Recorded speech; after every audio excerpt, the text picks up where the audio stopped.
See things differently. Ang sabi sa 2 Corinthians 5 verse 17, kaya't kung nakipag-isa na kay Kristo ang isang tao, isa na siyang bagong nilalang. Wala na ang dati niyang pagkatao. Sa halip, ito'y napalitan na ng bago. To see differently, you need new eyes or a new eyewear. Kapag pink ang inyong sunglasses, pink ang tingin ninyo sa mundo. Kapag red, red din ang mundo ninyo.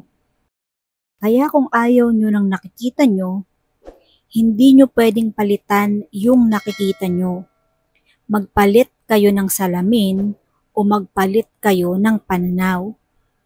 See, understand, practice, and prove to yourself that God's way is good, acceptable, and perfect by changing your mind. See that life is good to you. Tigilan mo ang pagtingin sa mundo na parang nagkasundo-sundo lahat ng planeta na pahirapan ka. Na parang nagkakaisa ang buong mundo para pasikipin, pahirapin, at palungkutin ang buhay mo. Walang ganon.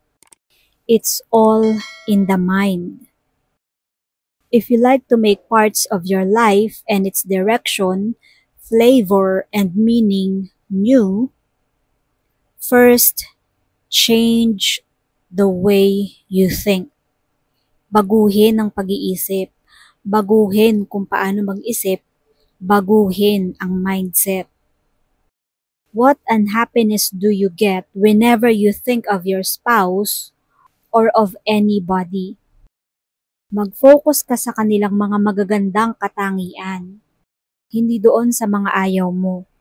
At yung mga ayaw mo, pag-aralan mong tanggapin o i-ignore kasi wala rin namang nangyayari sa paulit-ulit mong reklamo. Minsan may mag-asawa nagreklamong yung asawa nila, pag kumukuha ng toothpaste, imbis na sa ilalim, sa gitna nagsisimula. Paulit-ulit nilang pag-aawayan. Wala namang nangyayari. So ang gawin nyo, magtig-isa kayo ng toothpaste. Pwede naman yun. Para kung gusto ng asawa nyo, nasa gitna siya magsimulang kumuha ng toothpaste, edi okay. Kung gusto nyo naman nasa inyo, dun sa pinakadulo sa ilalim, edi you do you, sabi nga. Para wala kayong pag-aawayan, at kung hindi kayo makapag-adjust sa ways ng bawat isa, maghanap kayo ng paraan o alternative na gagawin nyo para hindi na kayo mag-away.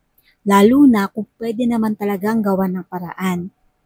Pag may sinasabi ang isang tao na ang immediate reaction mo ay mainis, magalit o mairita, isipin mong may iba siyang ibig sabihin.